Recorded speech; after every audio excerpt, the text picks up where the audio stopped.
হরে কৃষ্ণ। প্রিয় দর্শক, ভগবান শ্রীকৃষ্ণের লীলাকথা সহিত মহাত্মা বিদুরের গৃহত্যাগ এবং আধ্যাত্মিক যাত্রার সূচনার কথা বর্ণনা রয়েছে পরম পবিত্র এই শ্রীমদ্ ভাগবত মহাপুরাণের তৃতীয় স্কন্ধে। তাই ভিডিওটি সম্পূর্ণ দেখার অনুরোধ রইল। আর তার আগে আমার ছোট্ট একটা অনুরোধ, আপনি যদি আমার চ্যানেলে নতুন হয়ে থাকেন তবে চ্যানেলটি অবশ্যই সাবস্ক্রাইব করে সঙ্গে থাকুন এবং লাইক, কমেন্ট ও শেয়ার করতে ভুলবেন না। প্রিয় দর্শক, কুরুক্ষেত্র যুদ্ধের পূর্বে হস্তিনাপুরে যখন কৌরব এবং পাণ্ডবদের মধ্যে বিরোধ চরমে পৌঁছেছিল, তখন বিদুর বারবার ধৃতরাষ্ট্রকে ন্যায়ের পথে চলার উপদেশ দেন। তিনি বলেন, পাণ্ডবদের তাদের ন্যায্য অধিকার ফিরিয়ে দেওয়া উচিত। কিন্তু দুর্যোধন অহংকারে অন্ধ হয়ে বিদুরের কথা শুনতে চাইলেন না। একদিন রাজ্যসভায় দুর্যোধন অত্যন্ত অপমানজনক ভাষায় বিদুরকে আঘাত করলেন। তিনি বললেন যে বিদুর একজন দাসীপুত্র, তাই তার এই রাজ্যসভায় থাকার কোনো অধিকার নেই। এই কঠোর অপমান শুনেও বিদুরজি ক্ষুব্ধ হলেন না। তিনি বুঝে নিলেন এটা ভগবানেরই পরম ইচ্ছা। সংসারের মায়া ত্যাগ করে ভগবানের স্মরণে জীবন উৎসর্গ করার সময় এসে গেছে। তাই তিনি তার ধনুক রাজপ্রসাদের দ্বারে রেখে একাই তীর্থযাত্রায় বেরিয়ে পড়লেন। পথে পথে তিনি বিভিন্ন পবিত্র তীর্থস্থান, আশ্রম এবং সাধুদের দর্শন করতে লাগলেন। তার হৃদয়ে ছিল কেবল ভগবানের চরণ লাভের আকাঙ্ক্ষা। কুরুক্ষেত্রে যখন ভয়ঙ্কর যুদ্ধ হলো, অসংখ্য বীর নিহত হলো, তখনও বিদুর তীর্থ ভ্রমণে ছিলেন এবং সংসারের বিভিন্ন ঘটনাবলী থেকে নিজেকে একেবারে দূরে রেখেছিলেন। এইভাবে তীর্থযাত্রা করতে করতে তিনি একসময় পশ্চিম ভারতের একটা পবিত্র স্থানে পৌঁছালেন। সেখানে তার সাক্ষাৎ হলো উদ্ধবজির সাথে। উদ্ধবজি ছিলেন ভগবান শ্রীকৃষ্ণের এক অতি প্রিয় সখা এবং ভক্ত। বিদুর আনন্দে উদ্ধবজিকে আলিঙ্গন করলেন এবং কৃষ্ণ, পাণ্ডব ও যদুবংশের কুশল সংবাদ জানতে চাইলেন। কিন্তু উদ্ধবের মুখে গভীর বিষাদের ছাপ দেখে তিনি অত্যন্ত বিস্মিত হলেন। কেন উদ্ধবজি এত বিষণ্ণ? ভগবান শ্রীকৃষ্ণ এবং যদুবংশের কি হয়েছে? বিদুরের কথা শুনে উদ্ধবজি কিছুক্ষণ নীরব রইলেন। তার চোখ অশ্রুতে ভরে উঠল, কারণ তিনি সদ্য তার প্রিয়তম প্রভু ভগবান শ্রীকৃষ্ণের পৃথিবী থেকে অন্তর্ধানের সংবাদ স্মরণ করেছিলেন। শ্রীকৃষ্ণের কথা মনে পড়তেই তিনি প্রেমে অভিভূত হয়ে গেলেন। কিছুক্ষণ পরে তিনি নিজেকে সামলে নিয়ে বিদুরজিকে বললেন, হায় হায়, এই পৃথিবী কত দুর্ভাগ্যবান! যিনি স্বয়ং পরমেশ্বর, যার চরণধূলি লাভের জন্য দেবতাগণও আকাঙ্ক্ষা করেন, সেই ভগবান শ্রীকৃষ্ণ এখন তার পার্থিব লীলা সমাপ্ত করেছেন। এরপর উদ্ধবজি ভগবান শ্রীকৃষ্ণের সেই অসংখ্য লীলা কথাগুলি বলতে লাগলেন। তিনি স্মরণ করলেন কিভাবে ভগবান শ্রীকৃষ্ণ মথুরায় আবির্ভূত হয়েছিলেন, কিভাবে গোকুল এবং বৃন্দাবনে শৈশব লীলা করেছিলেন, কিভাবে অসুরদের বধ করে সাধুদেরকে রক্ষা করেছিলেন এবং পরে দ্বারকায় রাজ্য প্রতিষ্ঠা করেছিলেন। উদ্ধবজি বললেন, অনেকেই শ্রীকৃষ্ণকে সাধারণ মানুষ মনে করত, কিন্তু প্রকৃত ভক্তরা জানতেন যে তিনি স্বয়ং ভগবান। তিনি মানুষের মতো আচরণ করলেও তার প্রতিটি কর্ম ছিল দিব্য এবং অলৌকিক। শ্রীকৃষ্ণের বিচ্ছেদে উদ্ধবের হৃদয় ভেঙে যাচ্ছিল। তিনি বারবার স্মরণ করছিলেন কিভাবে কৃষ্ণ তার ভক্তদের প্রতি অসীম স্নেহ প্রদর্শন করতেন, কিভাবে পাণ্ডবদেরকে বিপদ থেকে রক্ষা করতেন এবং কিভাবে সমগ্র পৃথিবীর ভার তিনি কমিয়ে দিয়েছিলেন। উদ্ধবজি বিদুরজিকে বললেন যে যাদব বংশ তাদের পার্থিব কর্তব্য সম্পন্ন করে ধীরে ধীরে পৃথিবী থেকে বিদায় নিয়েছে। ভগবানের ইচ্ছাতেই সেই লীলার অবসান ঘটেছে। এইভাবে ভগবান শ্রীকৃষ্ণের স্মৃতিতে মগ্ন হয়ে উদ্ধবজি বিদুরজিকে ভগবানের বিভিন্ন মহিমা এবং করুণার কথা বলতে থাকলেন। তার প্রতিটি বাক্যে ছিল প্রেম, ভক্তি এবং বিরহের গভীর অনুভূতি। উদ্ধবজি বললেন, যখন পৃথিবীতে ভগবানের আবির্ভাবের উদ্দেশ্য পূর্ণ হলো এবং অসুরদের বিনাশ এবং ধর্মের প্রতিষ্ঠা সম্পন্ন হলো, তখন ভগবান শ্রীকৃষ্ণ বুঝতে পারলেন যে তার পার্থিব লীলা সমাপ্ত করার সময় এসে গেছে। ভগবানের ইচ্ছায় যদুবংশের মধ্যেও এক অদ্ভুত ঘটনা ঘটল। ঋষিদের অভিশাপের ফলে যাদবরা নিজেদের মধ্যে বিবাদে জড়িয়ে পড়ল। যে বংশ একসময় পৃথিবীর সবচেয়ে শক্তিশালী এবং গৌরবময় ছিল, সেই বংশ ধীরে ধীরে নিজেরাই নিজেদের বিনাশের কারণ হয়ে উঠল। এটা ছিল ভগবানেরই পরিকল্পনা, কারণ যাদবদের শক্তি পৃথিবীর ভার হয়ে উঠতে পারত। এই সমস্ত ঘটনা দেখে উদ্ধবজি অত্যন্ত ব্যথিত হলেন, কিন্তু তিনি জানতেন ভগবানের ইচ্ছার বিরুদ্ধে কিছুই ঘটে না। একদিন উদ্ধবজি শ্রীকৃষ্ণের কাছে উপস্থিত হলেন। তখন প্রভু নির্জনে অবস্থান করছিলেন। উদ্ধবজি বুঝতে পারলেন যে প্রভু শীঘ্রই এই জগতের দৃশ্যমান লীলাগুলির সমাপ্ত করবেন। তাই তিনি কাঁদতে কাঁদতে ভগবানের কাছে প্রার্থনা করলেন, হে প্রভু, আপনি যদি পৃথিবী ত্যাগ করেন তবে আমি কিভাবে আপনার বিরহকে সহ্য করব? আমাকেও আপনার সঙ্গে নিয়ে চলুন। তখন ভগবান শ্রীকৃষ্ণ অত্যন্ত স্নেহ ভরে তার প্রিয় ভক্তের দিকে তাকালেন। তিনি বললেন, হে উদ্ধব, তোমার জন্য আমার একটা বিশেষ কাজ আছে। তুমি এই পৃথিবীতে থেকে আমার জ্ঞান, ভক্তি এবং উপদেশ মানুষের মধ্যে প্রচার করবে। এরপর ভগবান উদ্ধবজিকে গভীর আধ্যাত্মিক তত্ত্ব শিক্ষা দিলেন। পরে এই শিক্ষাগুলি একাদশ স্কন্ধের বিখ্যাত উদ্ধব গীতা নামে বর্ণিত রয়েছে। ভগবান শ্রীকৃষ্ণ বললেন যে মহান ঋষি মৈত্রেয়র সাথে বিদুরের সাক্ষাৎ হবে এবং মৈত্রেয় ঋষির কাছ থেকে বহু গোপন আধ্যাত্মিক তথ্য জানা যাবে। ভগবানের এই আদেশ পেয়ে উদ্ধব উত্তরের দিকে বদ্রিকাশ্রমে যাওয়ার প্রস্তুতি নিলেন, কিন্তু তার হৃদয় তখনও কৃষ্ণ প্রেম এবং বিরহে পরিপূর্ণ। উদ্ধবের মুখে এই কাহিনী শুনে বিদুরজি গভীরভাবে আবেগগ্রস্ত হলেন। তিনি উপলব্ধি করলেন শ্রীকৃষ্ণ যদিও দৃশ্যমানভাবে অন্তর্ধান করেছেন, তবুও তিনি তার ভক্তদের হৃদয়ে চিরকাল বিরাজমান রয়েছেন।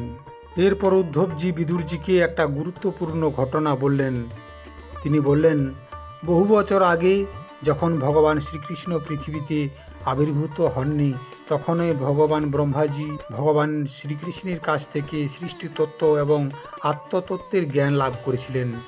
সেই একই দিব্যজ্ঞান পরবর্তীকালে ভগবান উদ্ধবজিকে দান করেন, কারণ উদ্ধবজি ছিলেন তার অত্যন্ত প্রিয় ভক্ত।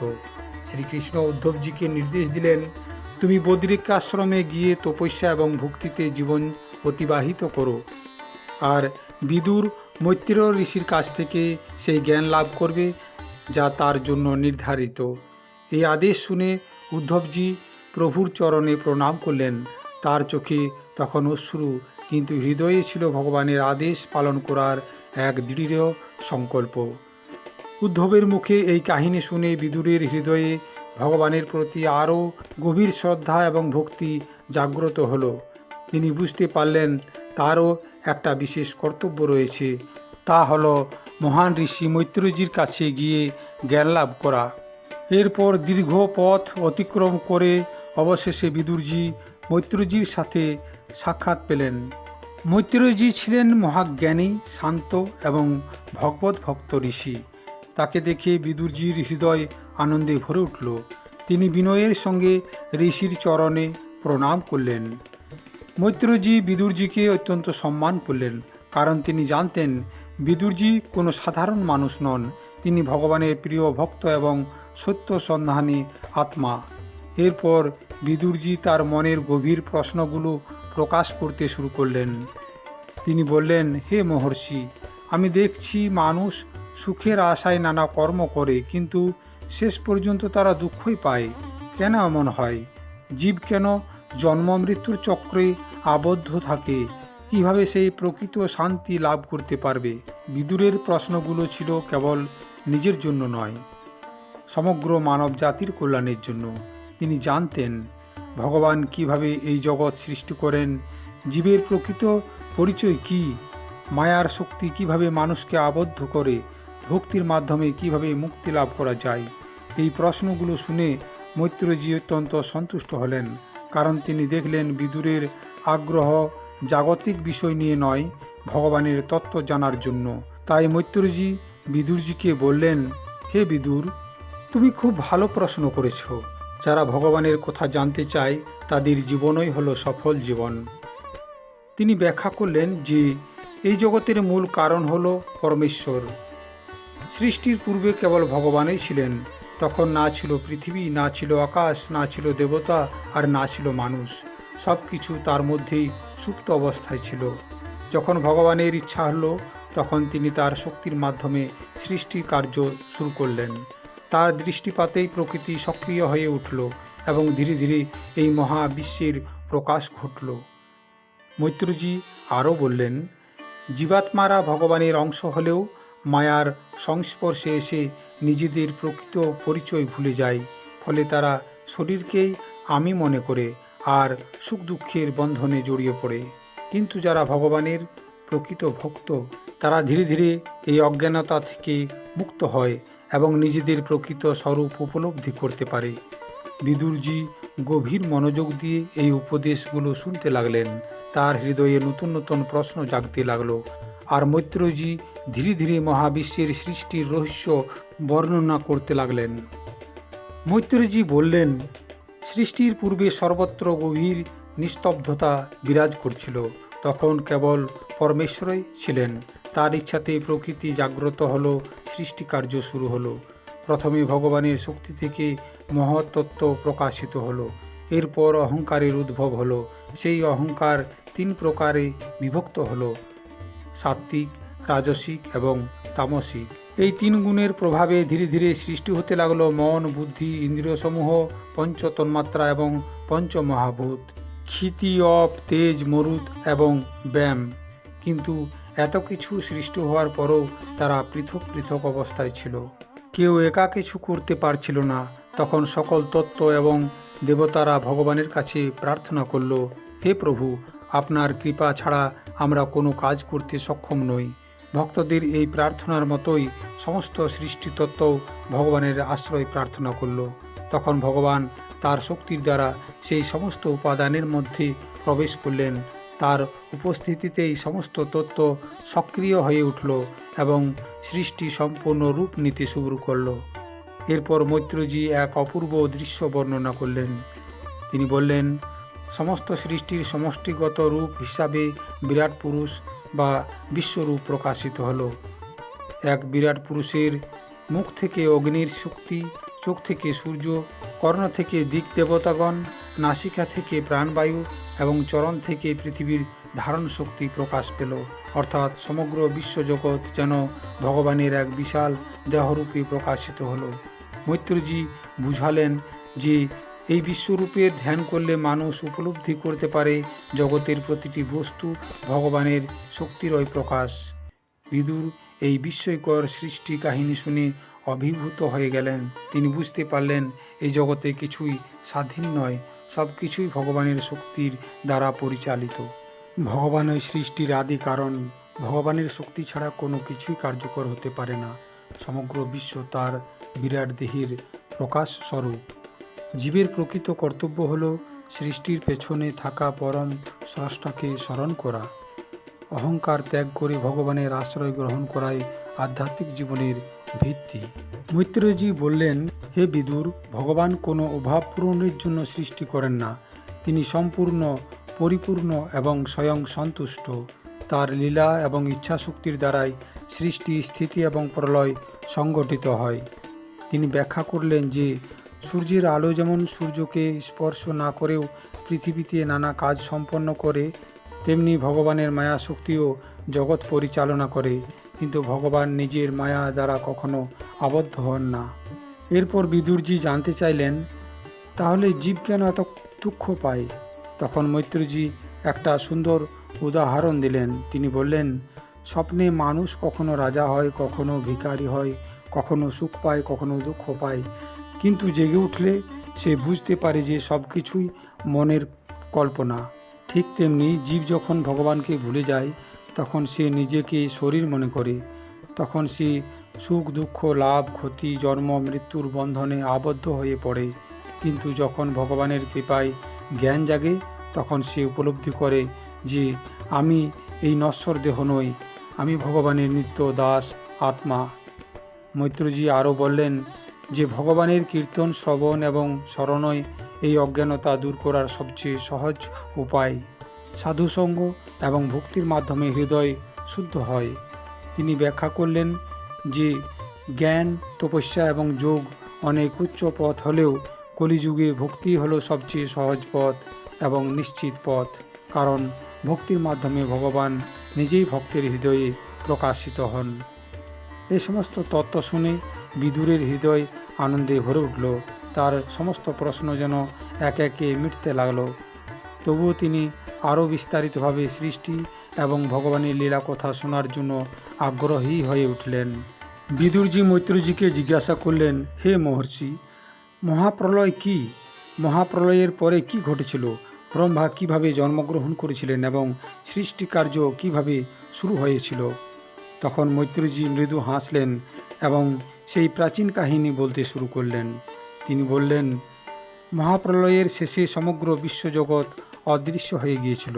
চারিদিক শুধু অসীম জলরাশি, না ছিল পৃথিবী, না ছিল আকাশ, না ছিল দেবতা, আর না ছিল মানুষ।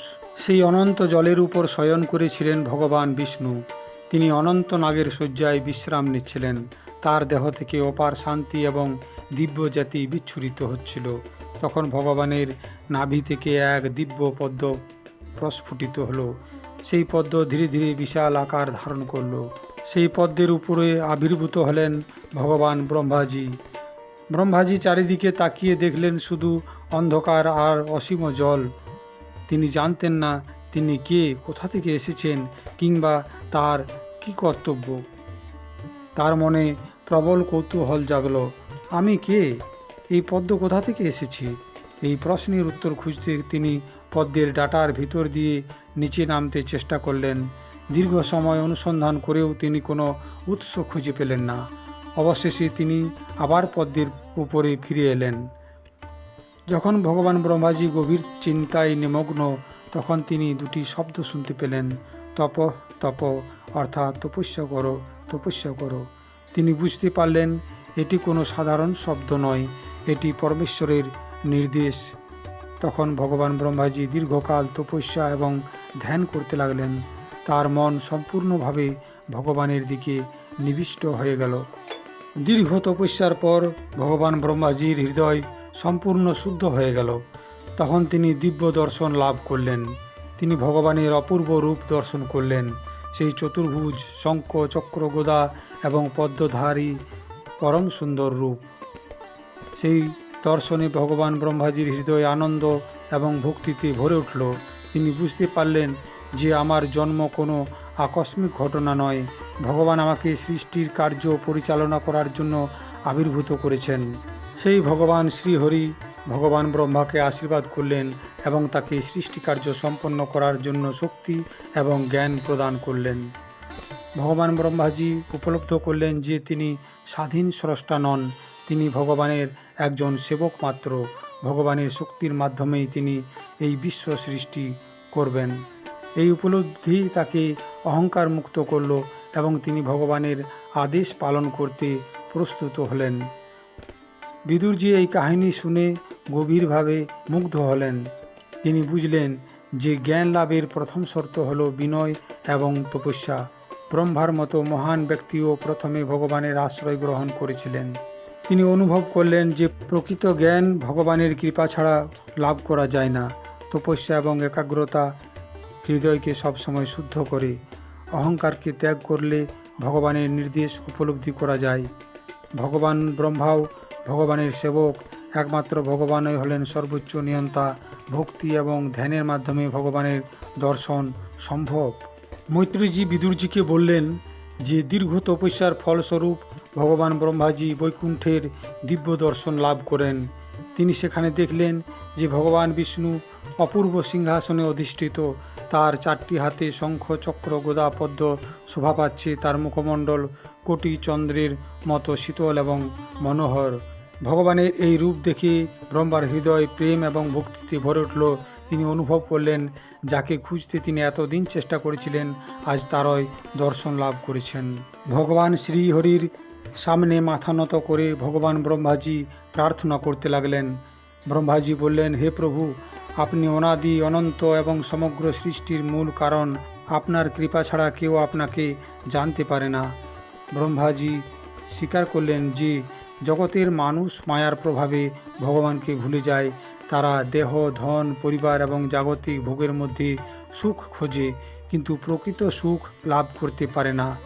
তিনি আরও বললেন, হে প্রভু, আপনার চরণ সেবা ছাড়া জীবের কোনো কল্যাণ নেই। যারা আপনার নাম শ্রবণ এবং কীর্তন করে তারাই প্রকৃত শান্তি লাভ করে। ব্রহ্মাজির এই প্রার্থনাগুলি কেবল প্রশংসাই ছিল না, এগুলি ছিল একজন ভক্তের হৃদয়ের আরতি এবং উপলব্ধি। ব্রহ্মার ভক্তি এবং বিনয় দেখে ভগবান শ্রীহরি অত্যন্ত সন্তুষ্ট হলেন। তিনি বললেন, হে ব্রহ্মা, তোমার তপস্যা এবং ভক্তি আমাকে সন্তুষ্ট করেছে। আমি তোমাকে সেই জ্ঞান দান করব যার দ্বারা তুমি সৃষ্টি কার্য সম্পন্ন করতে পারবে। ভগবান তাকে আশ্বাস দিলেন যে সৃষ্টি করতে গিয়ে যেন তিনি অহংকারে আক্রান্ত না হন, কারণ প্রকৃত শক্তি ভগবানের কাছ থেকেই আসে। তিনি আরও বললেন, যে ব্যক্তি নিষ্কামভাবে আমার সেবা করে আমি তার হৃদয়ে অবস্থান করি এবং তাকে সঠিক পথ দর্শন করাই। ভগবানের আশীর্বাদ পেয়ে ব্রহ্মার সমস্ত ভয় দূর হয়ে গেল। এখন তিনি বুঝতে পারলেন তিনি স্বাধীন নন, তিনি ভগবানের প্রতিনিধি। তার কর্তব্য হল ভগবানের ইচ্ছা অনুসারে বিশ্ব সৃষ্টি করা। ভগবানের চরণে প্রণাম করে ব্রহ্মাজি সৃষ্টি কার্য শুরু করার জন্য প্রস্তুত হলেন। বিদুরজি এই কাহিনী শুনে গভীরভাবে অনুপ্রাণিত হলেন। তিনি উপলব্ধি করলেন যে জীবনের যে কোনো দায়িত্ব পালন করতে হলে প্রথমে ভগবানের আশ্রয় গ্রহণ করা প্রয়োজন। ভক্তি এবং তপস্যা ভগবানের কৃপা লাভের পথ, প্রকৃত জ্ঞান ভগবানের দান, অহংকার আধ্যাত্মিক উন্নতির প্রধান বাধা। ভগবানের নাম গুণ লীলা শ্রবণ করলে হৃদয় শুদ্ধ থাকে। যে ভগবানের আশ্রয় গ্রহণ করে ভগবান তাকে সঠিক পথ প্রদর্শন করায়। বিদুরজি অত্যন্ত আগ্রহ নিয়ে শুনছিলেন। তিনি জানতে চেয়েছিলেন কিভাবে এই বিশাল বিশ্বজগৎ ধীরে ধীরে গড়ে উঠল। মৈত্রেয়জি প্রথমে বললেন যে ভাগবতের মধ্যে প্রধান 10টি বিষয় বর্ণিত রয়েছে: স্বর্গ, বিসর্গ, অবস্থান, পালন, ইচ্ছা, মন্বন্তর, ঈশ্বর কথা, লয়, মুক্তি এবং পরম আশ্রয়। এই 10টি বিষয়ের কেন্দ্রবিন্দু হলেন স্বয়ং ভগবান। সমস্ত কাহিনী শেষ পর্যন্ত তার কাছেই গিয়ে মেশে। ভগবানের আদেশ পেয়ে ব্রহ্মাজি ধ্যানমগ্ন হলেন। তার হৃদয়ে ভগবানের প্রদত্ত জ্ঞান জাগ্রত হল। প্রথমে তিনি বিভিন্ন প্রকার সৃষ্টির পরিকল্পনা করলেন। তিনি বুঝলেন শুধু জড় উপাদান সৃষ্টি করলে হবে না, জীবীদের বাস এবং কর্মের উপযুক্ত ব্যবস্থা করতে হবে। তখন তিনি ধাপে ধাপে বিভিন্ন সৃষ্টি প্রকাশ করতে লাগলেন। মৈত্রেয়জি ব্যাখ্যা করলেন যে সৃষ্টির প্রথম পর্যায়ে মহত্তত্ত্ব, অহংকার, পঞ্চতন্মাত্রা, পঞ্চমহাভূত, ইন্দ্রিয় সমূহ এবং মন এইগুলি প্রকাশ পেয়েছিল, আর এইসব ছিল জগতের মৌলিক উপাদান। এরপর ধীরে ধীরে জীবদের বসবাসের জন্য পরিবেশ প্রস্তুত হতে লাগলো। ব্রহ্মা উপলব্ধি করলেন যে জীবেরা বিভিন্ন প্রবৃত্তি এবং স্বভাব নিয়ে জন্ম নেবে। তাই তিনি এমন এক ব্যবস্থা গড়ে তুললেন যাতে প্রত্যেকে নিজের কর্মফল অনুযায়ী জীবনযাপন করতে পারে। ভগবানের শক্তি দ্বারা দেবতা, মানুষ, পশু পাখি, বৃক্ষলতা এবং অন্যান্য জীবেদের অস্তিত্বের ভিত্তি তৈরি হতে শুরু করলো।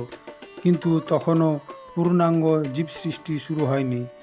সব কিছু যেন একটা বিশাল নাট্যমঞ্চের প্রস্তুতির মতো ছিল, যেখানে অভিনেতারা এখনও প্রবেশ করেননি। এই সমস্ত কথা শুনে বিদুরজি বিস্মিত হয়ে গেলেন। তিনি বুঝতে পারলেন এই বিশ্ব কোনো আকস্মিক ঘটনা নয়। প্রতিটি উপাদান, প্রতিটি প্রাণী এবং প্রতিটি নিয়মের পিছনে রয়েছে ভগবানের সুপরিকল্পিত ব্যবস্থা। এ কথা শোনার পর বিদুরজির মনে আরও অনেক কিছু জানার আগ্রহ জাগল। কিভাবে ব্রহ্মাজি প্রথম জীবদের সৃষ্টি করলেন, কারা ছিলেন সেই প্রথম জীব, এই সৃষ্টি কতদিন স্থায়ী হয়, সময় কিভাবে এই জগৎকে নিয়ন্ত্রণ করে।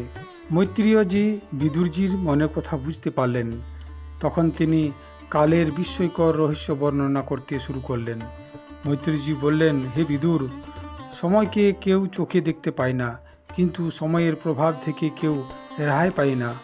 শিশু যুবক হয়, যুবক বৃদ্ধ হয়, আর একদিন সে এই দেহ ত্যাগ করে।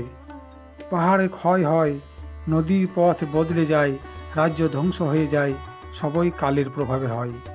আসলে কাল হলো ভগবানের এক অদৃশ্য শক্তি, যা সমগ্র জগৎকে পরিচালনা করে। মৈত্রজি অত্যন্ত সূক্ষ্মভাবে সময়ের সেই হিসাব ব্যাখ্যা করলেন। তিনি বললেন, সময়ের ক্ষুদ্রতম একক হল পরমাণু কাল। অসংখ্য ক্ষুদ্র সময় একত্রিত হলে মুহূর্ত, ক্ষণ, দণ্ড, প্রহর, দিন এবং রাত্রি গঠন করে। এইভাবে দিন থেকে মাস হয়, মাস থেকে বছর হয় এবং বছর থেকে যুগের সৃষ্টি হয়। বিদুরজি বিস্ময়ের সঙ্গে শুনতে লাগলেন।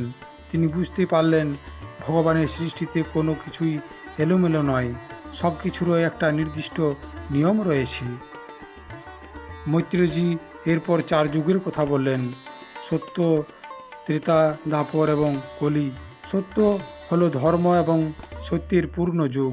ত্রেতা যুগে ধর্ম কিছুটা হ্রাস পায়, দ্বাপর যুগে ধর্ম অর্ধেক থাকে এবং কলিযুগে ধর্মের একাংশ মাত্র অবশিষ্ট থাকে। বর্তমানে আমরা কলিযুগে অবস্থান করছি, যেখানে মানুষ ভগবানকে ভুলে জাগতিক ভোগের পিছনে ছুটে বেড়ায়। তবুও মৈত্রেয়জি বললেন, কলিযুগের একটা বিশেষ গুণ আছে। হরিনাম সংকীর্তনের মাধ্যমে সহজেই ভগবানের কৃপা লাভ করা যায়। এরপর মৈত্রেয়জি আরও বিস্ময়কর তথ্য দিলেন। তিনি বললেন, মানুষের হাজার হাজার যুগ মিলে ব্রহ্মার একটা দিন হয় এবং তার সমানই হয় রাত্রি। ব্রহ্মার দিনের সময় সৃষ্টি প্রকাশিত থাকে আর রাত্রির সময় আংশিক প্রলয় ঘটে। বিদুর এই বিশাল সময়চক্রের কথা শুনে অভিভূত হয়ে গেলেন। মৈত্রেয়জি বললেন, ব্রহ্মার 100 বছর পূর্ণ হলে তারও জীবন শেষ হয়ে যায়। তখন মহাপ্রলয় ঘটে। যে ব্রহ্মার জীবনকাল মানুষের কল্পনার অতীত, সেই ব্রহ্মাও একদিন সময়ের অধীন হয়ে তার দায়িত্ব শেষ করেন। কেবল ভগবানই কালের অতীত। এই কথা শুনে বিদুরজি গভীর চিন্তায় ডুবে গেলেন। তিনি বুঝতে পারলেন, মানুষ যে জীবন নিয়ে এত অহংকার করে তা মহাকালের তুলনায় এক মুহূর্তেরও কম। ধন, রাজ্য, সম্মান, ক্ষমতা এই সব কিছুই একদিন সময়ের স্রোতে বিলীন হয়ে যায়, কিন্তু ভগবানের ভক্তি কখনো নষ্ট হয় না। এই উপলব্ধি বিদুরের হৃদয়কে আরও বেশি ভগবানের দিকে আকৃষ্ট করল। বিদুরজি কালের এই বিশাল রহস্য শুনে উপলব্ধি করেছিলেন যে সমগ্র জগৎ সময়ের অধীন। এখন তার জানার আগ্রহ হল ব্রহ্মাজি কিভাবে জগতের বিস্তার ঘটালেন। এবার মৈত্রেয়জি সেই কাহিনী বলতে শুরু করলেন। মৈত্রেয়জি বললেন, ভগবানের আদেশ পেয়ে ব্রহ্মাজি জীব সৃষ্টি শুরু করলেন। প্রথমে তিনি নিজের মানসপুত্রদের সৃষ্টি করলেন, যারা জ্ঞান এবং তপস্যায় শ্রেষ্ঠ ছিলেন। তাদের মধ্যে সবচেয়ে বিখ্যাত ছিলেন 4 ঋষিকুমার: সনক, সনন্দন, সনাতন এবং সনত কুমার। তারা দেখতে চিরকাল 5 বছরের বালকের মতো ছিলেন, কিন্তু জ্ঞানে ছিলেন মহর্ষিদের চেয়েও ঊর্ধ্বে। ব্রহ্মাজি চেয়েছিলেন 4 কুমার সংসার ধর্ম গ্রহণ করে প্রজাবৃদ্ধি করবেন, কিন্তু কুমারগণ জন্মের পরই বৈরাগ্যের পথ বেছে নিলেন। তারা বললেন, আমরা সংসারে প্রবেশ করব না, আমরা সারা জীবন ভগবানের ধ্যান এবং ভক্তিতে জীবন অতিবাহিত করব। এ কথা শুনে ব্রহ্মাজি কিছুটা হতাশ হলেন, কারণ তার সৃষ্টি বিস্তারের কাজ এখনও শুরুই হয়নি। এই হতাশার মুহূর্তেই ব্রহ্মাজির ভ্রূমধ্য থেকে এক আশ্চর্য শিশুর আবির্ভাব হলো। এই শিশুটি জন্মের পরই কাঁদতে শুরু করলো। ব্রহ্মাজি তাকে শান্ত করে বললেন, কেঁদো না। কান্না থেকে তার নাম হয়ে গেল রুদন বা রুদ্র। রুদ্র অত্যন্ত শক্তিশালী ছিলেন। ব্রহ্মাজি তাকে সৃষ্টিকার্য সাহায্য করার জন্য নির্দেশ দিলেন, কিন্তু রুদ্রের সৃষ্টি করা জীবেরা অত্যন্ত উগ্র এবং ভয়ঙ্কর হয়ে উঠল। তাদের দেখে ব্রহ্মাজি উদ্বিগ্ন হয়ে গেলেন। তখন তিনি রুদ্রকে তপস্যা করতে পাঠালেন এবং বললেন, সময় হলে তোমার শক্তির প্রয়োজন হবে। এরপর ব্রহ্মাজি তার মন, শরীর এবং বিভিন্ন অঙ্গ থেকে বহু মহান ঋষি এবং প্রজাপতির সৃষ্টি করলেন। তাদের মধ্যে ছিলেন মরীচি, অত্রি, অঙ্গিরা, পুলস্ত, পুলহ, ক্রতু, ভৃগু, বশিষ্ঠ, দক্ষ ও নারদ আদি। সেই সাথে জ্ঞান এবং বাণীর অধিষ্ঠাত্রী দেবী সরস্বতীরও আবির্ভাব হল। তিনি জ্ঞান এবং বুদ্ধি ও বিদ্যার প্রতীক হিসাবে প্রকাশিত হন। ভগবান ব্রহ্মাজি এই সমস্ত ঋষি এবং প্রজাপতিদের মাধ্যমে বিশ্বজগতের বিস্তার শুরু করেছিলেন, কিন্তু তখন একটা বড় সমস্যা দেখা দিল। এই পৃথিবীটা তখনও জীবজগতের বসবাসের জন্য উপযুক্ত অবস্থায় ছিল না। মহাপ্রলয়ের পর সে মহাজলের ভিতরে নিমজ্জিত হয়েছিল। ফলে ব্রহ্মাজি চিন্তিত হয়ে পড়লেন। ব্রহ্মাজি ভাবতে লাগলেন, আমি কিভাবে সৃষ্টি বিস্তার করব যদি পৃথিবী জলের তলায় ডুবে থাকে। তিনি ভগবানের আশ্রয় নিলেন এবং মনে মনে প্রার্থনা করতে লাগলেন। ঠিক সেই সময় এক অলৌকিক ঘটনা ঘটল। হঠাৎ ব্রহ্মাজির নাসারন্ধ্র থেকে একটা ক্ষুদ্র বন্য শূকরের মতো প্রাণী বেরিয়ে এলো। সেটি ছিল খুব ছোট, আঙুলের ডোগার মতো। ব্রহ্মাজি এবং অন্যান্য ঋষিরা বিস্ময়ে তাকিয়ে রইলেন। কিন্তু মুহূর্তের মধ্যেই সেই ছোট্ট বরাহ আকাশ ছোঁয়া বিশাল রূপ ধারণ করলো। তখন সবাই বুঝতে পারল এ কোনো সাধারণ প্রাণী নয়, তিনি স্বয়ং ভগবান বরাহ। বরাহ দেবীর দিব্য রূপ দেখে ব্রহ্মা এবং ঋষিগণ আনন্দে ভরে উঠলেন। তারা বৈদিক স্তোত্র দ্বারা ভগবানের স্তব করতে লাগলেন। বরাহদেব সেই স্তব শুনে সিংহের মতো গর্জন করলেন। তার সেই গর্জনে 10 দিক মুখরিত হয়ে উঠল এবং ঋষিদের হৃদয় ভক্তিতে পরিপূর্ণ হয়ে গেল। এরপর বরাহদেব পৃথিবী উদ্ধারের জন্য মহাসমুদ্রের দিকে ধাবিত হলেন। তার বিশাল দেহ সমুদ্রে প্রবেশ করতেই চারিদিকে প্রবল আলোড়ন সৃষ্টি হলো। জলরাশি উত্তাল হয়ে উঠল। দেবতা এবং ঋষিরা বিস্ময়ের সঙ্গে সেই লীলা দেখতে লাগলেন। বরাহদেব মহাজলের ভিতরে ভিতরে প্রবেশ করতে লাগলেন, কারণ পৃথিবী সেখানে লুকিয়ে রয়েছে। অনুসন্ধান করতে করতে অবশেষে বরাহদেব নিমজ্জিত পৃথিবীকে দেখতে পেলেন। পৃথিবী যেন অসহায়ভাবে অন্ধকার জলের মধ্যে পড়েছিল।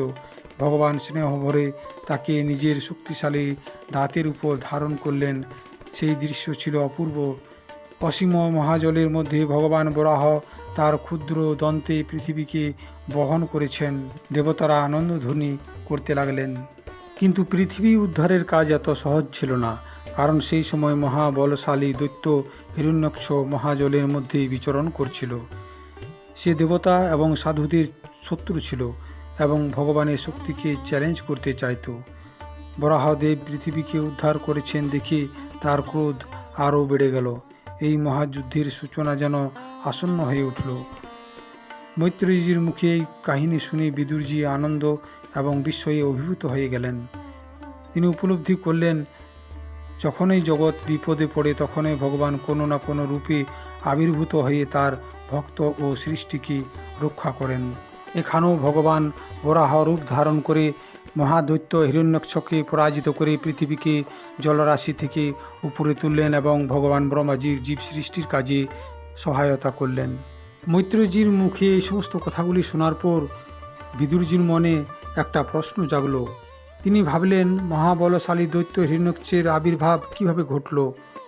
তাই তিনি মৈত্রেয়ীজির কাছে এ বিষয়ে প্রশ্ন করলেন। তখন মৈত্রেয়ীজি বললেন, একদিন প্রজাপতি কৈশ্যপ সন্ধ্যাকালীন উপাসনা এবং ধ্যানে নিমগ্ন ছিলেন। ঠিক সেই সময় তার স্ত্রী দিতি তার কাছে এলেন। দিতির হৃদয়ে তখন প্রবল কামনা জেগেছিল। তিনি সন্তান লাভ করতে চাইলেন এবং কৈশ্যপ মুনির কাছে সেই ইচ্ছাই প্রকাশ করলেন। কৈশ্যপ মুনি বুঝতে পারলেন যে এটা অত্যন্ত অশুভ সময়। সন্ধ্যাকালকে শাস্ত্রে বিশেষভাবে পবিত্র বলা হয়েছে। এই সময় দেবতাদের পূজা এবং ভগবানের স্মরণে মনোনিবেশ করা উচিত। তাই তিনি দিতিকে অনুরোধ করলেন, কিছুক্ষণ অপেক্ষা করো, এই সময়টা উপযুক্ত নয়। কিন্তু দিতির মন তখন প্রবল আবেগে আচ্ছন্ন ছিল। তিনি অপেক্ষা করতে পারলেন না। তিনি বারবার কৈশ্যপের কাছে অনুরোধ করতে লাগলেন। স্ত্রীকে অত্যন্ত দুঃখিত দেখে তার অনুরোধে কৈশ্যপ শেষ পর্যন্ত সম্মত হলেন। তবে তার মনে একটা অশুভ আশঙ্কা জন্ম নিল। কিছু সময় পরে কৈশ্যপ মুনি দিতিকে বললেন, তুমি অশুভ সময়ে আমার উপদেশ অমান্য করেছ। এর ফলে তোমার গর্ভে এমন 2 পুত্র জন্ম নেবে যারা সমগ্র জগৎকে কষ্ট দেবে। তারা দেবতা, ঋষি এবং সাধুদের কষ্ট দেবে। এই কথা শুনে দিতি ভীষণ দুঃখ পেলেন। তিনি বুঝতে পারলেন আবেগের বশে তিনি ভুল করেছেন। দিতি কাঁদতে কাঁদতে ক্ষমা প্রার্থনা করলেন। তিনি বললেন, হে প্রভু, আমি অপরাধ করেছি। আমার সন্তানরা যদি অধার্মিক হয় তবে অন্তত যেন তারা ভগবানের হাতে মৃত্যুবরণ করে। দিতির এই অনুতাপ দেখে কৈশ্যপ কিছুটা প্রসন্ন হলেন। কৈশ্যপ তখন বললেন, যদিও তোমার 2 পুত্র অত্যন্ত ভয়ঙ্কর দৈত্য হবে, তবুও তাদের বংশে এক মহাভক্তের আবির্ভাব হবে। সেই মহাভক্ত ছিলেন প্রহ্লাদ। কশ্যপ বললেন, প্রহ্লাদের ভক্তি ও চরিত্র সমগ্র বিশ্বে চিরকাল স্মরণীয় হয়ে থাকবে। এ কথা শুনে দিতির হৃদয়ে কিছুটা শান্তি ফিরে এলো। দিতির গর্ভধারণের পর সারা বিশ্বে নানা অশুভ লক্ষণ দেখা দিতে লাগলো। আকাশে উদ্ভূত ঘটনা ঘটতে লাগলো। দেবতারা উদ্বিগ্ন হয়ে পড়লেন। পৃথিবী যেন কোনো বড় ঘটনার অপেক্ষায় ছিল। সবাই বুঝতে পারছিল অসাধারণ শক্তিধর কেউ জন্ম নিতে চলেছে। দিতির গর্ভেই সেই দুই ভয়ঙ্কর দৈত্যের জন্মের প্রস্তুতি চলছে। কিন্তু তারা কেন এমন শক্তিশালী দৈত্যরূপে জন্ম নেবে? এই গভীর প্রশ্ন বিদুরজির মনে জেগে উঠল। তাই তিনি প্রশ্ন করলেন মৈত্রীজির কাছে। তখন মৈত্রীজি বললেন, ভগবানের দর্শন লাভের ইচ্ছায় সনক, সনন্দন, সনাতন এবং সনত কুমার এই 4 ঋষিকুমার বৈকুণ্ঠ ধামের দিকে যাত্রা করলেন। তারা ছিলেন সম্পূর্ণ বৈরাগ্যবান, নিরহংকার এবং সর্বদা ব্রহ্মজ্ঞান ও ভগবত ভক্তিতে নিমগ্ন। সেই বৈকুণ্ঠ ধামে কোনো ভয় নেই, কোনো মৃত্যু নেই, কোনো হিংসা নেই, কোনো দুঃখ নেই। এই 4 কুমার সেই অপূর্ব ধাম দেখে মুগ্ধ হয়ে গেলেন। ওনারা সেখানে গিয়ে দেখলেন সমগ্র বাসিন্দা সেখানে ভগবানের প্রেম এবং সেবায় নিমগ্ন। ফুল, গাছ, পাখি, বাতাস সকলেই ভগবানের মহিমা গাইছে। এই 4 কুমার সেই অপূর্ব ধাম দেখে মুগ্ধ হয়ে গেলেন। 4 কুমারগণ একের পর এক 6টি দ্বার অতিক্রম করে 7ম দ্বারে পৌঁছলেন। সেখানে ভগবানের 2 জন দ্বাররক্ষক রয়েছেন, তাহারা প্রহরা দিচ্ছিলেন। এই 4 কুমার বালকের মতো দেখতে হওয়ায় জয় এবং বিজয় তাদের প্রকৃত পরিচয় বুঝতে পারলেন না। তারা কুমারদেরকে ভিতরে যেতে বাধা দিলেন। বৈকুণ্ঠে এমন আচরণ আগে কখনো ঘটেনি। 4 কুমার বিস্মিত হলেন। তারা বললেন, বৈকুণ্ঠে তো ভেদ বুদ্ধি থাকার কথা নয়, তোমরা অহংকারবশত আমাদের বাধা দিচ্ছ কেন? এরপর তারা জয় এবং বিজয়কে অভিশপ্ত করলেন। ওনারা বললেন, তোমরা বৈকুণ্ঠ থেকে পতিত হয়ে জন্ম মৃত্যুর জগতে জন্মগ্রহণ করো। এই অভিশাপ শুনে জয় এবং বিজয় ভীষণ মর্মাহত হলেন। তারা সঙ্গে সঙ্গে নিজেদের ভুল বুঝতে পারলেন। ঠিক তখনই স্বয়ং ভগবান বিষ্ণু সেখানে উপস্থিত হলেন। তার সঙ্গে ছিলেন মাতা লক্ষ্মী দেবী। ভগবানের অপরূপ দেখে 4 কুমার প্রেম এবং আনন্দে অভিভূত হয়ে গেলেন। তাদের হৃদয় ভক্তিতে পূর্ণ হয়ে উঠল। এরপর একটা আশ্চর্য ঘটনা ঘটল। ভগবান নিজেই জয় এবং বিজয়ের অপরাধের দায় নিজের উপর গ্রহণ করলেন। তিনি ঋষিকুমারদেরকে বললেন, আমার সেবকরা অপরাধ করেছে, তাই আমি সেই অপরাধী। ভগবানের এই বিনয় দেখে কুমারগণ বিস্মিত এবং আবেগগ্রস্ত হয়ে গেলেন। তখন জয় এবং বিজয় ভগবানের চরণে পড়ে ক্ষমা প্রার্থনা করলেন। ভগবান বললেন, অভিশাপ অবশ্যই কার্যকর হবে, কিন্তু তোমরা দ্রুত আমার কাছে ফিরে আসবে। তখন নির্ধারিত হলো জয় এবং বিজয় 3 জন্ম ধরে ভগবানের শত্রু রূপে পৃথিবীতে জন্মগ্রহণ করবেন। প্রথম জন্মে তারা হবেন হিরণ্যাক্ষ এবং হিরণ্যকশিপু।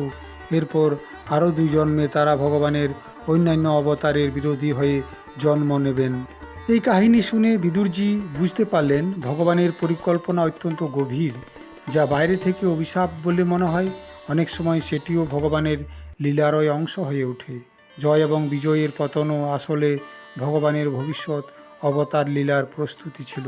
ভগবানের দর্শন লাভের পর 4 কুমারের হৃদয় প্রেমে ভরে উঠেছিল। তারা বুঝতে পারলেন জয় এবং বিজয় প্রকৃতপক্ষে ভগবানের অন্তরঙ্গ সেবক। তখন তাদের মনে কিছুটা দুঃখ জন্মালো। তারা ভাবলেন, আমরা কি খুব কঠোর অভিশাপ দিয়ে ফেললাম? কিন্তু ভগবান তাদের আশ্বস্ত করলেন। তিনি বললেন, এটা আমারই ইচ্ছা, তোমরা কেবল সেই ইচ্ছা পূরণের মাধ্যম হয়েছ। শ্রী মৈত্রীজি বললেন, ভগবানের একটা বিশেষ উদ্দেশ্য ছিল। বৈকুণ্ঠে সকলেই ভগবানের ভক্ত, সেখানে তার শত্রু বলে কেউ নেই।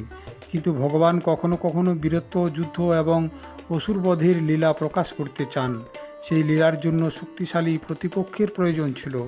তাই জয় এবং বিজয়কে মর্তলোকে পাঠানোর ব্যবস্থা ভগবানের পরিকল্পনারই অংশ ছিল। ভগবান জয় এবং বিজয়কে 2টা বিকল্প দিলেন। প্রথমটা হলো 7 জন্ম ধরে ভক্তরূপে জন্ম নিয়ে ধীরে ধীরে বৈকুণ্ঠে ফিরে আসা, আর দ্বিতীয়টা হলো 3 জন্ম ধরে ভগবানের শত্রুরূপে জন্মগ্রহণ করে দ্রুত বৈকুণ্ঠে ফিরে আসা।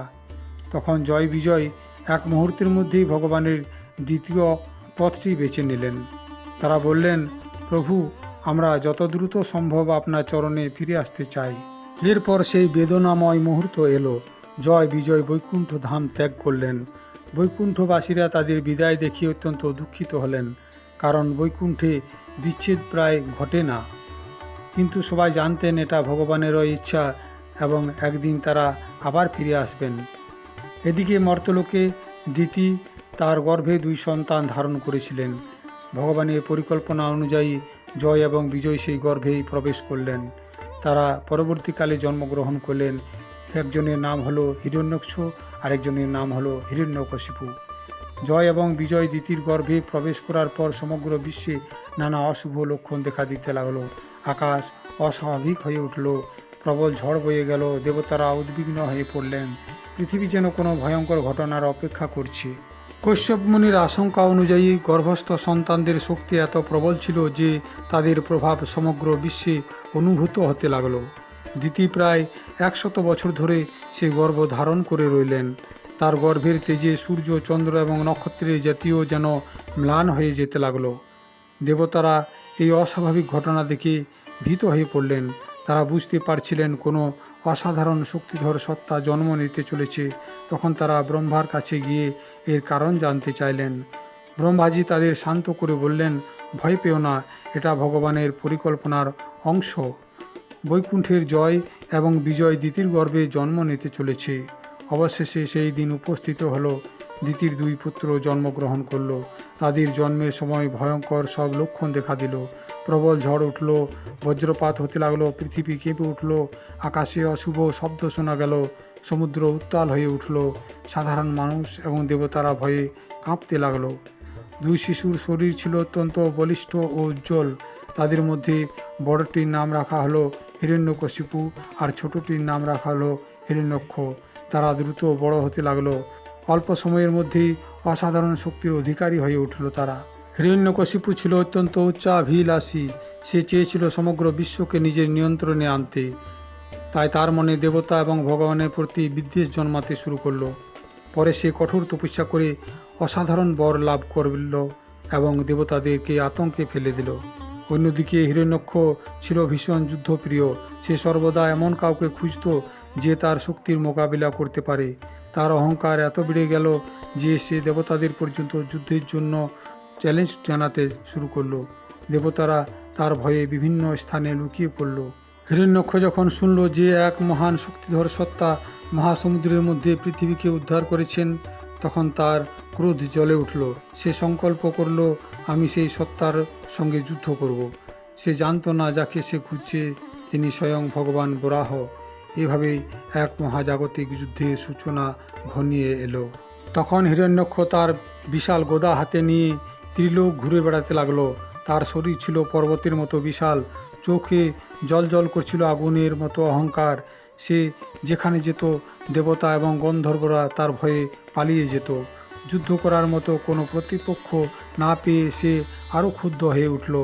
একসময় হিরণ্যাক্ষ মহাসমুদ্রের ভিতরে প্রবেশ করল। উত্তাল জলরাশি তার শক্তির সামনে যেন তুচ্ছ হয়ে গেল। সেখানে সে জলদেবতা বরুণের প্রসাদে পৌঁছালো। হিরণ্যাক্ষ উচ্চস্বরে বলল, হে বরুণ, শুনেছি তুমি এক সময় মহাবীর ছিলে, এসো আমার সঙ্গে যুদ্ধ করো। কিন্তু বরুণ হিরণ্যাক্ষের সেই উগ্র রূপ দেখে শান্ত রইলেন। তিনি জানতেন এই দৈত্যের সঙ্গে যুদ্ধ করা তার কাজ নয়। তাই তিনি বললেন, হে দৈত্যরাজ, আমি এখন যুদ্ধ থেকে অবসর নিয়েছি, কিন্তু তোমার শক্তির উপযুক্ত একজন প্রতিদ্বন্দ্বী আছেন। তখন হিরণ্যাক্ষ আগ্রহ ভরে জিজ্ঞাসা করল, তিনি কে? বরুণদেব উত্তর দিলেন, তিনি হলেন স্বয়ং ভগবান। তিনি বর্তমানে বরাহরূপে পৃথিবীকে উদ্ধার করেছেন। যদি সত্যি তোমার শক্তির গর্ব থাকে তবে তুমি তার কাছে যাও। ঠিক সেই সময় দেবর্ষি নারদ সেখানে উপস্থিত হলেন। তিনি বললেন, হ্যাঁ, সেই বরাহদেব মহাজলে নিমজ্জিত পৃথিবীকে উদ্ধার করেছেন। এই কথা শুনে হিরণ্যাক্ষের ক্রোধ ও অহংকার আরও বেড়ে গেল। সে দ্রুত সেই দিকে রওনা দিল।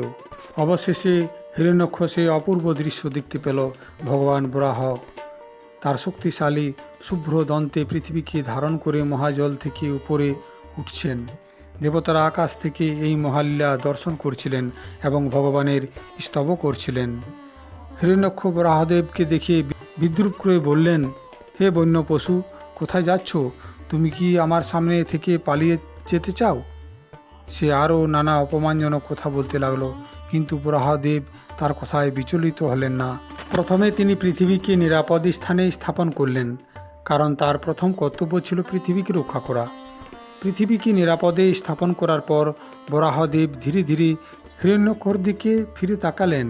তার চোখে তখন ছিল দিব্য বীরত্বের দীপ্তি। হিরণ্যক্ষ আনন্দে উল্লাস করে উঠল। অবশেষে সে এমন একজন প্রতিপক্ষ পেয়েছে যার সঙ্গে যুদ্ধ করা তার যোগ্য। দেবতারা নিঃশ্বাস বন্ধ করে সেই দৃশ্য দেখতে লাগলেন। একদিকে অসীম অন্ধকারে উন্মত্ত দৈত্য হিরণ্যক্ষ, অন্যদিকে সমগ্র জগতের রক্ষক ভগবান বরাহ। মহাজাগতিক যুদ্ধ শুরু হওয়ার জন্য সব কিছু যেন প্রস্তুত হয়ে গেল। হিরণ্যক্ষ ক্রমাগত বরাহদেবকে কটূক্তি করতে লাগলো। সে ভেবেছিল তার শক্তির ভয়ে সবাই কাঁপবে, কিন্তু বরাহদেব শান্ত এবং স্থির রইলেন। ভগবান জানতেন অধর্মের বিনাশের সময় এসে গেছে। তিনি কেবল মৃদু হাসলেন এবং যুদ্ধের জন্য প্রস্তুত হলেন। দুই বীর তাদের বিশাল গদা নিয়ে মুখোমুখি হলেন। দেবতা, ঋষি এবং গন্ধর্বগণ আকাশে সমবেত হয়ে সেই বিরল দৃশ্য দেখতে লাগলেন। হিরণ্যক্ষ প্রথম আক্রমণ করল। তার গদার আঘাতে চারিদিক কেঁপে উঠল, কিন্তু বরাহদেব দক্ষতার সঙ্গে সেই আঘাত প্রতিহত করলেন। এরপর শুরু হলো ভয়ঙ্কর গদাযুদ্ধ। তাদের আঘাতে যেন বজ্রপাতের শব্দ হচ্ছিল। সমুদ্র উত্তাল হয়ে উঠল, পৃথিবী কেঁপে উঠল। যুদ্ধ দীর্ঘ হতে লাগলো। দেবতারা উদ্বিগ্ন হয়ে পড়লেন। তারা ভগবানের কাছে প্রার্থনা করলেন, হে প্রভু, এই দৈত্য অত্যন্ত দুর্ধর্ষ। অনুগ্রহ করে দ্রুত তাকে বধ করুন, কারণ সন্ধ্যা ঘনিয়ে আসছিল আর শাস্ত্র অনুযায়ী সেই সময় অসুরদের শক্তি বৃদ্ধি পায়। হিরণ্যক্ষ বুঝতে পারল শুধু শক্তি দিয়ে ভগবানকে পরাজিত করা সম্ভব নয়। তখন সেই ভয়ঙ্কর মায়া শক্তি প্রয়োগ করল। চারিদিক অন্ধকার হয়ে গেল, ঝড় উঠল, পাথর বর্ষিত হতে লাগলো, ভয়ঙ্কর শব্দ শোনা গেল, আকাশে অশুভ দৃশ্য দেখা দিতে লাগলো। সাধারণ কেউ হলে ভয়ে কেঁপে উঠত, কিন্তু বরাহদেবের সামনে সেই মায়া এক মুহূর্ত স্থায়ী হলো না। ভগবান তার দিব্য শক্তির দ্বারা সমগ্র মায়া ধ্বংস করে দিলেন। হিরণ্যক্ষের সমস্ত কৌশল ব্যর্থ হয়ে গেল। সে ক্রোধে উন্মত্ত হয়ে সরাসরি বরাহদেবের উপর ঝাঁপিয়ে পড়ল। এরপর শুরু হলো শেষ পর্ব। হিরণ্যক্ষ সর্বশক্তি দিয়ে আক্রমণ করতে লাগলো, কিন্তু বরাহদেব এক অসাধারণ আঘাতে তাকে স্তম্ভিত করে দিলেন।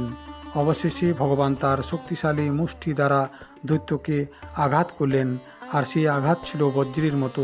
হিরণ্যক্ষ মাটিতে লুটিয়ে পড়ল, তার বিশাল দেহ নিস্তেজ হয়ে গেল।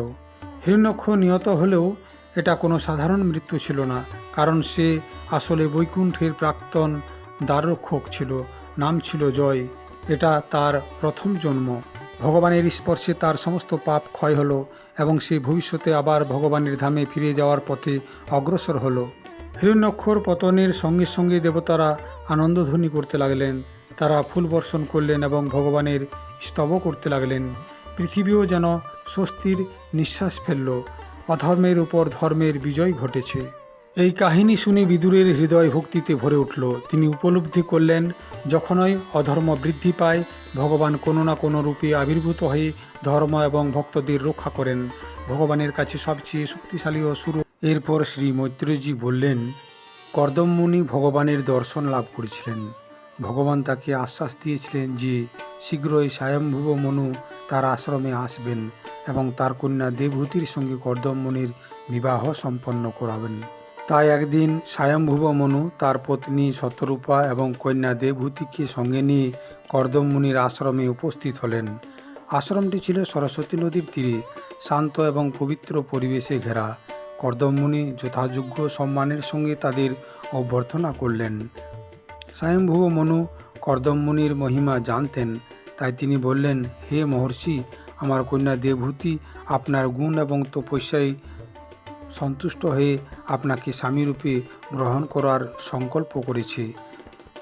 মনু বিনয়ের সঙ্গে অনুরোধ করলেন যেন কর্দম মুনি দেবহূতিকে পত্নীরূপে গ্রহণ করেন। দেবহূতি ছিলেন রাজকন্যা। রাজপ্রাসাদের সমস্ত সুখ সুবিধা তার জন্য সহজলভ্য ছিল, তবুও তার হৃদয় জাগতিক ঐশ্বর্যের প্রতি আকৃষ্ট ছিল না। তিনি জানতেন কর্দমমুনি একজন মহান ভগবত ভক্ত এবং তপস্বী।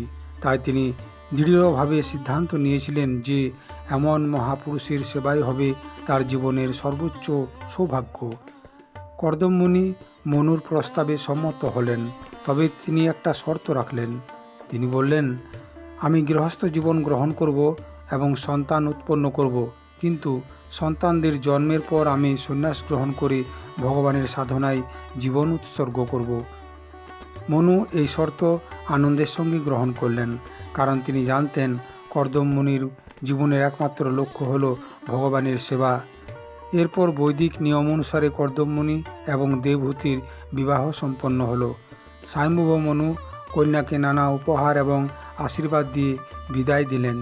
বিদায়ের সময় পিতার হৃদয় আবেগে ভরে উঠলেও তিনি জানতেন তার কন্যা এক মহাপুরুষের আশ্রয় লাভ করছে।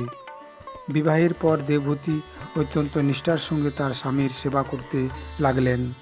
রাজকন্যা হয়েও তিনি কখনো আরাম আয়েসের কথা ভাবলেন না। তিনি বিনয়, ভক্তি এবং আন্তরিকতার সঙ্গে কর্দমমুনির সেবা করতেন। দিনের পর দিন কঠোর পরিশ্রমে আশ্রম জীবনে থেকেও তার মনে কোনো অভিযোগ ছিল না। দীর্ঘ সময় পরে কর্দমমুনি লক্ষ্য করলেন যে দেবহূতি আক্রান্তভাবে তার সেবা করেই চলেছেন। তার দেহ দুর্বল হয়ে গেলেও ভক্তি এবং ভালোবাসায় তার কোনো ঘাটতি নেই। এতে কর্দমমুনি অত্যন্ত সন্তুষ্ট হলেন এবং ভাবলেন সময় এসেছে দেবহূতিকে তার প্রাপ্য সুখ এবং আশীর্বাদ দেওয়ার। একদিন কর্দমমুনি স্নেহ ভরে দেবহূতিকে বললেন, হে দেবহূতি, তুমি আক্রান্তভাবে আমার সেবা করছো। আমি তোমার প্রতি অত্যন্ত সন্তুষ্ট। এখন আমি তোমাকে সেই সুখ প্রদান করব যা আমি পূর্বে প্রতিশ্রুতি দিয়েছিলাম। দেবহূতি বিনয়ের সঙ্গে তার সামনে দাঁড়িয়ে রইলেন। তার কোনো ভোগের আকাঙ্ক্ষা ছিল না, কিন্তু তিনি স্বামীর ইচ্ছাকে শ্রদ্ধার সঙ্গে গ্রহণ করলেন। কর্দমমুনি দেবহূতিকে পবিত্র বিন্দু সরোবরে স্নান করার নির্দেশ দিলেন।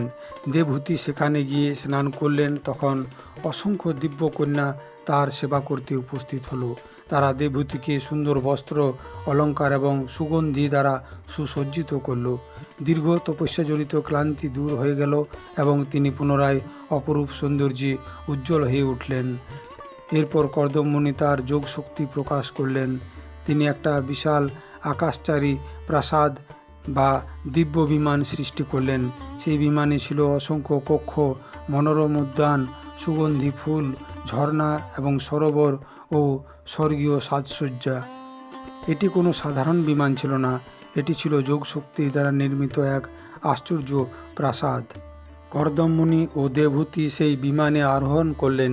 তারা বিভিন্ন স্বর্গীয় লোক, পর্বত, উদ্যান এবং মনোরম স্থানগুলিতে ভ্রমণ করতে লাগলেন। দেবহূতি কখনো এমন সৌন্দর্য কল্পনাও করেননি। তাদের এই ভ্রমণ বহু বছর ধরে চলল, কিন্তু কর্দমমুনির মন কখনো ভগবানের স্মরণ থেকে বিচ্যুত হয়নি। তিনি গৃহস্থ জীবন পালন করলেও অন্তরে ছিলেন সম্পূর্ণ ভগবত ভক্ত। সময়ের সঙ্গে সঙ্গে কর্দমমুনি এবং দেবহূতির সংসারে 9 জন কন্যার জন্ম হলো। এই কন্যাজন পরবর্তীকালে বিভিন্ন মহান ঋষির সঙ্গে বিবাহ বন্ধনে আবদ্ধ হলেন এবং তাদের মাধ্যমে বহু মহান বংশের বিস্তার ঘটল। সৃষ্টি বিস্তারের জন্য ভগবানের যে পরিকল্পনা ছিল তা ধীরে ধীরে পূর্ণ হতে শুরু করল। কন্যাদের জন্মের পর কর্দমমুনি তার পুরনো প্রতিজ্ঞার কথা স্মরণ করলেন। তিনি পূর্বেই বলেছিলেন যে সন্তান জন্মের পরে তিনি সংসার ত্যাগ করে ভগবানের ধ্যানে জীবন উৎসর্গ করবেন। এই চিন্তা তার মনে আবার জাগ্রত হলো, কিন্তু দেবহূতির হৃদয়ে তখন একটা নতুন প্রশ্নের জন্ম নিল, আমার আধ্যাত্মিক জীবনের পথ কে দেখাবেন? ভগবানের পরিকল্পনা অনুযায়ী এই প্রশ্নের উত্তর খুব শীঘ্রই প্রকাশিত হলো। মৈত্রেয়ীজির মুখে এই কাহিনী শুনে বিদুরজি বুঝতে পারলেন যে ভক্তের সেবা কখনো বৃথা যায় না। দেবহূতির নিষ্ঠা এবং বিনয়ের ফলেই তিনি এমন অসাধারণ কৃপা লাভ করেছিলেন। তবে জাগতিক সুখ ভোগ করেও কর্দমমুনি কখনো ভগবানকে ভুলে যাননি। এটাই একজন প্রকৃত সাধকের লক্ষণ। দেবহূতি তার স্বামীকে বললেন, হে প্রভু, আমি এতদিন সংসারের সুখে কিছুটা মুগ্ধ ছিলাম, কিন্তু এখন বুঝতে পারছি জাগতিক সুখ স্থায়ী নয়। আমি এমন জ্ঞান চাই যা আমাকে জন্ম মৃত্যুর বন্ধন থেকে মুক্ত করবে। তার এই কথা শুনে কর্দমমুনি অত্যন্ত সন্তুষ্ট হলেন, কারণ তিনি বুঝতে পারলেন দেবহূতির হৃদয়ে প্রকৃত বৈরাগ্য এবং ভগবত জিজ্ঞাসার জাগ্রত হয়েছে। তাই কর্দমমুনি স্নেহ ভরে বললেন, হে দেবহূতি, তোমার চিন্তার কোনো কারণ নেই, তোমার গর্ভে স্বয়ং পরমেশ্বর অবতীর্ণ হবেন। এই কথা শুনে দেবহূতি বিস্ময়ে অভিভূত হয়ে গেলেন। কর্দমমুনি জানালেন যে ভগবান তাদের পুত্ররূপে আবির্ভূত হবেন এবং তিনি সমগ্র বিশ্বের কল্যাণের জন্য আধ্যাত্মিক জ্ঞান প্রচার করবেন। এরপর কর্দমমুনি তাদের 9টি কন্যার বিবাহ বিভিন্ন মহান ঋষিদের সঙ্গে সম্পন্ন করলেন, যেমন মরীচি, অত্রি, অঙ্গিরা, পুলস্ত, পুলহ, ক্রতু, ভৃগু, বশিষ্ঠ, অথর্বা। এই বিবাহগুলির মাধ্যমে বহু মহান ঋষিবংশের বিস্তার ঘটল। সময় এলো সেই মহামুহূর্তের। দেবহূতির গর্ভে স্বয়ং কপিলদেব আবির্ভূত হলেন। তার জন্মের সময় দেবতারা আনন্দে আকাশ থেকে পুষ্পবর্ষণ করলেন। চারদিকে শুভ লক্ষণ দেখা দিল।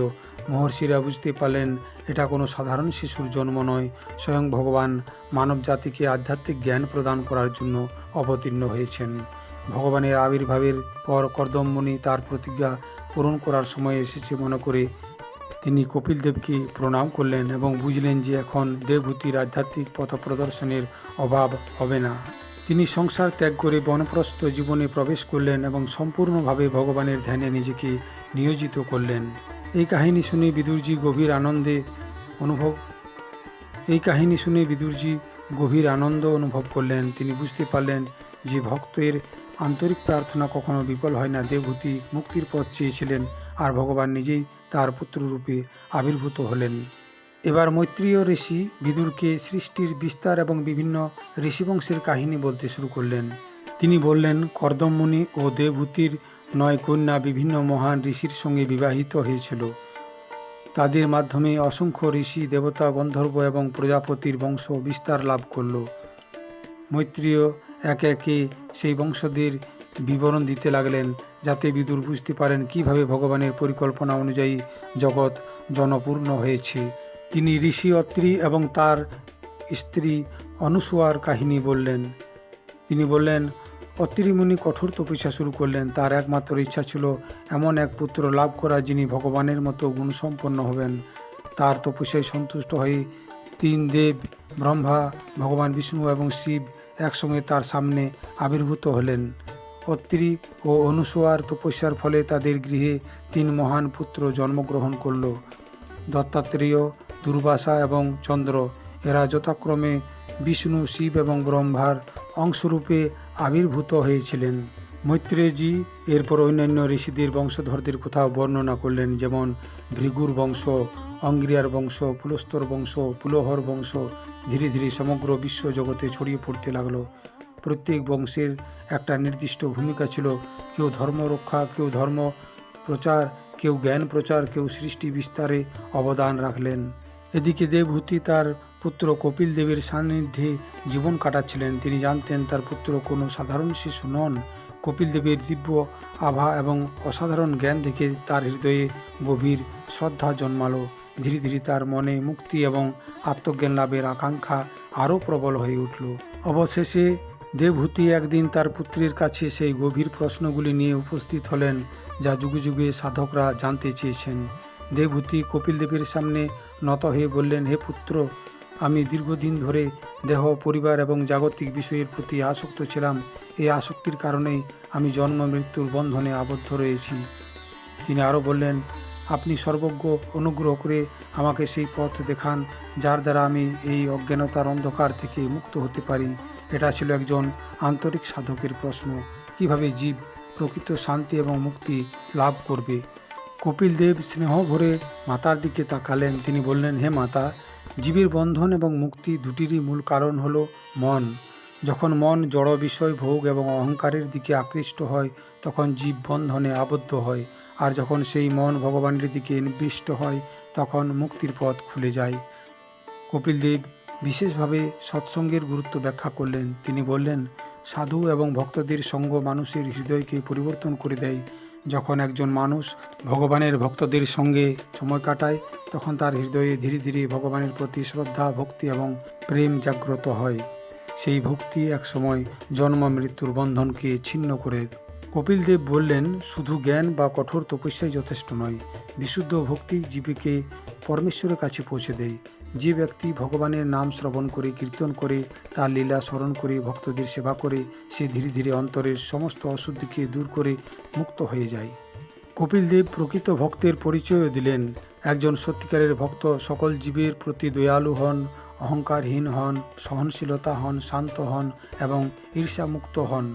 তিনি কাউকে শত্রু মনে করেন না এবং সর্বদা ভগবানের ইচ্ছার উপর নির্ভর করেন।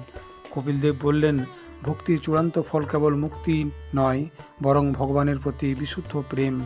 যখন ভক্তের হৃদয়ে সেই প্রেম জাগে, তখন সে আর কোনো জাগতিক বস্তু কামনা করে না। তার একমাত্র আনন্দ হয়ে ওঠে ভগবানের সেবা এবং স্মরণের মধ্যে। এই অমৃত সম উপদেশ শুনে দেবভূতির হৃদয় আনন্দে ভরে উঠল। তিনি বুঝতে পারলেন মুক্তির পথ কোনো জটিল বিষয় নয়, ভগবানের প্রতি আন্তরিক ভক্তি এবং সাধুসঙ্গই জীবনের প্রকৃত সম্পদ।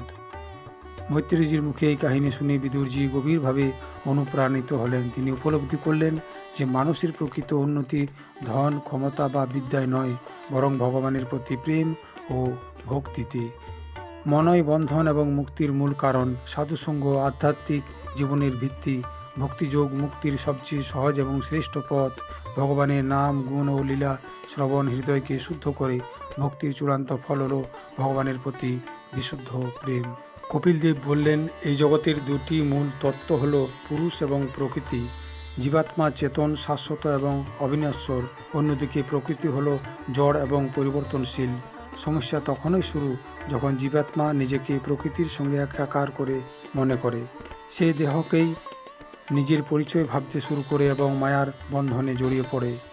কপিলদেব ব্যাখ্যা করলেন, প্রকৃতি নিজে থেকে কাজ করে না। ভগবানের দৃষ্টিপাত ও শক্তির মাধ্যমে প্রকৃতি সক্রিয় হয়। তখন সৃষ্টিকার্য শুরু হয়। প্রথমে প্রকাশিত হয় মহত্তত্ত্ব। মহত্ত্ব থেকে জন্ম নেয় অহংকার। অহংকার থেকে মন, ইন্দ্রিয়, তন্মাত্রা এবং পঞ্চমহাভূতের সৃষ্টি। এইভাবে ধীরে ধীরে সমগ্র বিশ্বজগৎ প্রকাশিত হয়। ভগবান কপিলদেব দেবভূতিকে সাংখ্য দর্শনের 24টি প্রধান তত্ত্বের কথা বললেন। এসবের মধ্যে রয়েছে পঞ্চমহাভূত, পৃথিবী, জল, অগ্নি, বায়ু এবং আকাশ। এরপর রয়েছে পঞ্চ জ্ঞানেন্দ্রিয়, পঞ্চ কর্মেন্দ্রিয়, পঞ্চ তন্মাত্রা, মন, বুদ্ধি, অহংকার এবং প্রকৃতি। এই সমস্ত তত্ত্ব মিলিয়ে জড়জগৎ গঠিত হয়েছে। এই আত্মা এসবের কোনোটি নয়। কপিলদেব বললেন, আত্মা কখনো জন্মায় না, মরে না। দেহ পরিবর্তিত হয়, কিন্তু আত্মা চিরকাল একই থাকে। যেমন একজন মানুষ পুরনো পোশাক ত্যাগ করে নতুন পোশাক পরিধান করে, ঠিক তেমনই আত্মা পুরনো দেহ ত্যাগ করে নতুন দেহ গ্রহণ করে। দেবভূতি এই শিক্ষা শুনে গভীরভাবে চিন্তা করতে লাগলেন। কপিলদেব ব্যাখ্যা করলেন, আত্মা প্রকৃতপক্ষে স্বাধীন, কিন্তু যখন সে আমি এবং আমার ভাবনায় জড়িয়ে পড়ে, তখন তার মধ্যে বন্ধনের সৃষ্টি হয়। এই দেহ আমার, এই পরিবার আমার, এই সম্পদ আমার, এই ভ্রান্ত ধারণাগুলি দুঃখের মূল কারণ। জীব যত বেশি আসক্ত হয়, তত বেশি মায়ার জালে আবদ্ধ হয়। কিন্তু কপিলদেব শুধু বন্ধনের কারণেই বললেন না, তিনি মুক্তির পথও দেখালেন। তিনি বললেন, যখন জীব বুঝতে পারে যে সে দেহ নয়, বরং ভগবানের চিরন্তন সেবক, তখন তার মুক্তির সূচনা হয়। আর সেই উপলব্ধিকে স্থায়ী করে ভক্তিযোগ। ভক্তির মাধ্যমে মন শুদ্ধ হয় এবং আত্মা তার প্রকৃত পরিচয় উপলব্ধি করতে পারে। এই গভীর তত্ত্ব শুনে দেবভূতির বহুদিনের সংশয় দূর হয়ে গেল। তিনি উপলব্ধি করলেন, জীবনের প্রকৃত সমস্যা বাইরের জগতে নয়, সমস্যার মূল হল আত্মবিস্মৃতি। ভগবানের শরণই সেই অন্ধকার দূর করার আলো। এরপর কপিলদেব ধ্যানের একটা সুন্দর পদ্ধতি বর্ণনা করলেন। তিনি বললেন, সাধক প্রথমে ভগবানের চরণ কমল ধ্যান করবে, তারপর ধীরে ধীরে তার জঙ্ঘা, বক্ষ, করকমল এবং শেষ পর্যন্ত তার করুণাময় মুখমণ্ডল স্মরণ করবে। এইভাবে ভগবানের রূপে মন স্থির করে জড়জগতের প্রতি আসক্তি কমে যায়। কপিলদেব বললেন, যে ব্যক্তি সত্যি আধ্যাত্মিক উন্নতি করেছে, সে কখনো অন্যের অকল্যাণ কামনা করে না। সে সকল জীবের প্রতি দয়া করে, কারণ সে উপলব্ধি করে সকলেই ভগবানের সন্তান। এই সমদৃষ্টি একজন ভক্তের প্রকৃত অলংকার। কপিলদেব আরও বললেন, যে প্রকৃত ভক্ত মুক্তি কামনা করেন না, স্বর্গ কামনা করেন না, তাদের একমাত্র আকাঙ্ক্ষা হল ভগবানের সেবা। এমনকি যদি ভগবান তাদের মুক্তি প্রদান করতেও চান, তারা তাতেও বিশেষ আগ্রহ দেখান না, কারণ ভগবানের প্রেমই তাদের কাছে সর্বোচ্চ প্রাপ্তি। কপিলদেব বললেন, শুদ্ধ ভক্তি হলো সেই ভক্তি যেখানে ভক্ত ভগবানের সেবা করেন কোনো ব্যক্তিগত লাভের আশায় নয়। সে ধন, যশ, স্বর্গ বা মুক্তি কিছুই চায় না। তার একমাত্র আকাঙ্ক্ষা, কিভাবে আমি ভগবানের সন্তুষ্টি লাভ করতে পারি। এই নিঃস্বার্থ ভক্তি ভগবানের হৃদয়কে জয় করে। কপিল দেব ব্যাখ্যা করলেন যে সব ভক্ত এক স্তরের নয়। কেউ ভয় থেকে ভগবানকে স্মরণ করে, কেউ বিপদে পড়ে প্রার্থনা করে, কেউ ধন সম্পদের আশায় পূজা করে, কিন্তু সর্বোচ্চ ভক্ত সেই ব্যক্তি যিনি কেবল প্রেমের জন্য ভগবানকে ভালোবাসেন। ভগবান সেই প্রেম ভক্তির প্রতি বিশেষভাবে আকৃষ্ট হন। এরপর কপিল দেব একটা অত্যন্ত গুরুত্বপূর্ণ শিক্ষা দিলেন। তিনি বললেন, যে ব্যক্তি মন্দিরে ভগবানের পূজা করে কিন্তু অন্য জীবদের প্রতি ঘৃণা করে অথবা অবজ্ঞা পোষণ করে, তার ভক্তি এখনও অপরিপক্ক। কারণ ভগবান সকল জীবের হৃদয়ে বিরাজমান রয়েছেন। তিনি পরমাত্মা রূপে প্রত্যেকের মধ্যে অবস্থান করেন। তাই জীবেদের অপমান করে ভগবানের সন্তুষ্টি লাভ করা যায় না। কপিল দেব বললেন, একজন প্রকৃত ভক্তের হৃদয়ে করুণা থাকে। সে দুর্বলকে সাহায্য করে, দুঃখীর প্রতি সহানুভূতি দেখায় এবং সকলের মঙ্গল কামনা করে। সে জানে প্রত্যেক জীব ভগবানের অংশ। এই উপলব্ধি থেকেই প্রকৃত দয়া এবং সমদৃষ্টির জন্ম নেয়। তিনি সাধু সঙ্গের গুরুত্ব ব্যাখ্যা করলেন। তিনি বললেন, সাধুদের সান্নিধ্যে থাকলে ভগবানের কীর্তন শ্রবণ হয়, হৃদয়ে ভক্তি জন্মায়, আসক্তি কমে, আধ্যাত্মিক শক্তি বৃদ্ধি পায়। যেমন আগুনের কাছে থাকলে উষ্ণতা পাওয়া যায়, তেমনি সাধু সঙ্গে থাকলে ভক্তি বৃদ্ধি পায়। কপিল দেব বললেন, যে ব্যক্তি সারা জীবন কেবল দেহসুখ, ধন সম্পদ, পরিবার এবং ইন্দ্রিয় তৃপ্তির পেছনে ছুটে বেড়ায়, সে ধীরে ধীরে ভগবানকে ভুলে যায়। সে মনে করে এই সংসারেই সব কিছু। কিন্তু সময়ের সঙ্গে সঙ্গে বার্ধক্য আসে, শরীর দুর্বল হয়, তখনও তার আসক্তি কমে না। সে মৃত্যুর আগে পর্যন্ত জাগতিক বিষয় আঁকড়ে ধরে থাকে।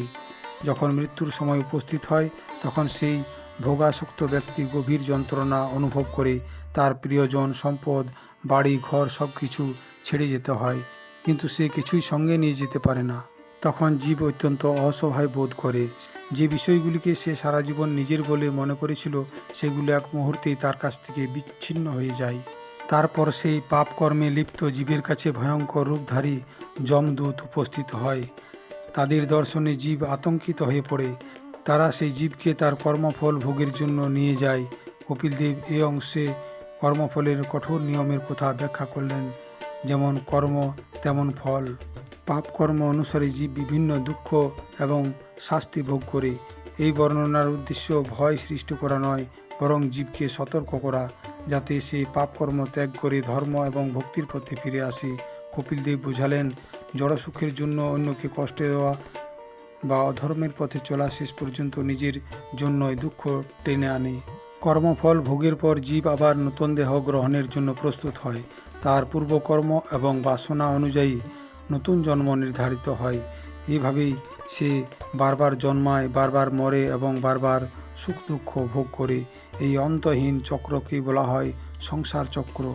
কপিল দেব অত্যন্ত করুণভাবে বর্ণনা করলেন, জীব যখন মাতৃগর্ভে প্রবেশ করে তখন তাকে সংকীর্ণ স্থানে বহু কষ্ট সহ্য করতে হয়। সেই পূর্বজন্মের বহু কথা স্মরণ করতে পারে এবং অন্তরে ভগবানের কাছে প্রার্থনা করে, হে প্রভু, এবার আমাকে মায়ার বন্ধন থেকে মুক্ত করুন। কিন্তু জন্মের পর আবার মায়ার প্রভাবে সব কিছু ভুলে যায়। এই দুঃখময় চক্রের বর্ণনার পর কপিল দেব আশার আলো দেখালেন। তিনি বললেন, যদি জীব ভগবানের স্মরণ করে, সাধুসঙ্গ করে এবং ভক্তিযোগে নিযুক্ত হয়, তবে সে সেই জন্ম মৃত্যুর চক্র থেকে মুক্ত হতে পারে। ভক্তি জীবকে কর্মবন্ধন থেকে উদ্ধার করে।